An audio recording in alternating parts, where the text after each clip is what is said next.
अब हमारी top story Siddique जान, जो जरदारी साहब अब हलचल मचाने को तैयार पीएम की तरफ से शायद इस तरह की एक प्रेशर डालने की कोशिश नजर आ रही है कि जनाब अब जरदारी साहब फिर आ गए हैं पंजाब में। पहले भी उन्होंने चौधरी शहजाद साहब के साथ मिलकर भौचाल तो क्रिएट कर दिया था।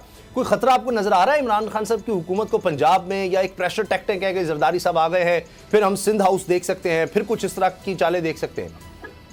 लेकिन बात यह है कि इस तरह की खबरें पहले भी चलवाई जाती हैं कि जरदारी साहब ने लाहौर में डेरे डाली। अगर आप सिर्फ गूगल कर लेना या हमारे सुनने वाले गूगल कर लें, सिर्फ इतना लिखते हैं कि लाहौर में डेरे डालिए, आसिफ अली जरदारी लाहौर में डेरे डालिए, इतना गूगल पे लिखे 75 खबरें मिलेंगी मुख्तलिफ तारीखों की पिछले 3 साल की।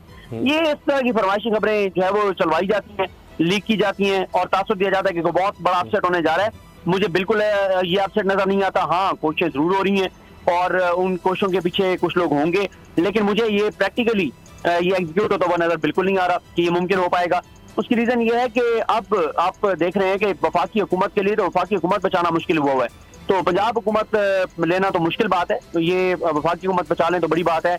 अगर अनड्यू सपोर्ट इनको ना मिली, अगर गैर कानूनी सपोर्ट इनको ना मिली, अगर इदारे की मुदाखलत ना हुई, अगर इदारा न्यूट्रल हो गया 29 नवंबर के बाद, तो ये तो वफाकी हुकूमत ही बचा पाएंगे। तो पंजाब हुकूमत कैसे ये ले सकते हैं? और मियां नवाज शरीफ साहब की वापसी और फैसल वाडा साहब की जो ताहयात नाअहली है उसको खत्म करके सिर्फ इस टर्म के लिए इस पर बड़ी खुशियां मनाई जा रही हैं कि जी अब नवाज शरीफ साहब वापस आ जाएंगे। वो यूरोप टूर पर हैं, वहाँ बरतानिया में भी कहा जा रहा है कि वो अब केसेस जो हैं उनकी इंटेलिजेंस बरतानिया की वो देख रही है कि तस्नीम हैदर ने इल्ज़ामात लगाए थे। तो ये तो नहीं कि वहाँ पर उनको लगे कि मुश्किलात है, चलो अब पाकिस्तानी चले जाते हैं, या पाकिस्तान आने से शायद जो उनकी अब नून लीग की तरफ से कहा जा रहा है जी शायद हमें कुछ फ़ायदा हो जाए नवाज शरीफ के आने से, तो नवाज शरीफ साहब आएंगे या ये फिर एक दफ़ा उसी तरह जिस तरह आपने कहा जी गूगल कर ले उनकी वापसी की? तो हम कई दफ़ा खबरें सुन चुके हैं पिछले कई महीनों से। देखिए, नवाज शरीफ साहब की जो वापसी है ना उसके ऊपर तफसील से बात हो सकती है, लेकिन पहले मैं इसके बारे में आपको बता दूं, ये फैसल वाडा साहब की नाअहली वाला जो मामला है ना, जो फैसला है, इसका नवाज शरीफ साहब की नाअहली से कोई ताल्लुक नहीं है। ये फैसल वाडा साहब आए थे अपील में, हाई कोर्ट के फैसले के ऊपर अपील में आए थे।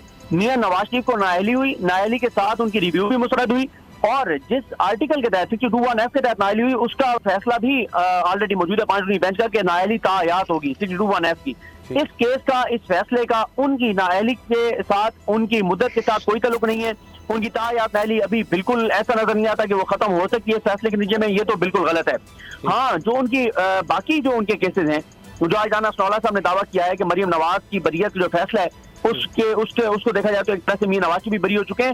वो जरूर बात मानी जा सकती है कि उनकी जो कन्विक्शन है नीचे जिसमें उनको जेल हुई है वो चीजें मैनेज की जा सकती हैं और वो पहले जिस तरह से मरियम नवाज को बरी कराया गया इनको कराया जा सकता है, लेकिन तायात नाअहली मुझे बिल्कुल खत्म होती नजर नहीं आती। शाहब, आप क्या देख रहे हैं मियां नवाज शरीफ साहब की वापसी के हवाले से और उनके केसेस के खात्मे की बात और ये जरदारी साहब के फिर डेरे?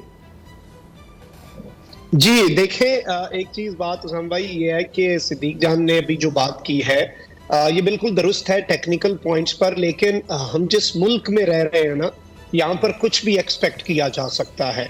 जिस तरह से नैब को आज शाहिद खाकान अब्बासी साहब ने पूरे का पूरा, वैसे तो उसके पर काट दिए, वैसे तो नैब को नाकारा बना दिया हुआ इन्होंने। जिस तरह से इस मुल्क में जितनी तेजी से हमने NRO 2 की तकमील देखी है, जिस तरह से मरियम नवाज शरीफ साहिबा अपेरेंटली सुरखरू हुई और उसके बाद उन्हें प्लेट में रखकर पासपोर्ट दे दिया गया और उन्होंने वो भी लेकर चलती बनी, तो अनएक्सपेक्टेड मेरे लिए जाती तौर पे कुछ नहीं होगा। लेकिन जारी बात है टेक्निकली बहुत ज्यादा प्रॉब्लम्स तो इन्हें होंगे, फिर इसमें ये शायद पार्लिमान की तरफ या ये तमाम तर चीजें हों।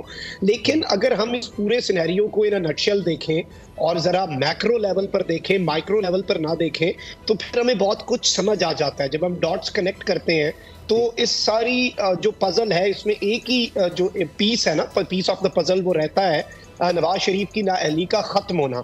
अलबत्ता इस वक्त वो बौखलाए हुए तो हैं, इस वक्त वो यूरोप की यात्रा पर है, पता नहीं वो वहां पर क्या कर रहे हैं और लंदन में उनके मसाइल बढ़ते जा रहे हैं।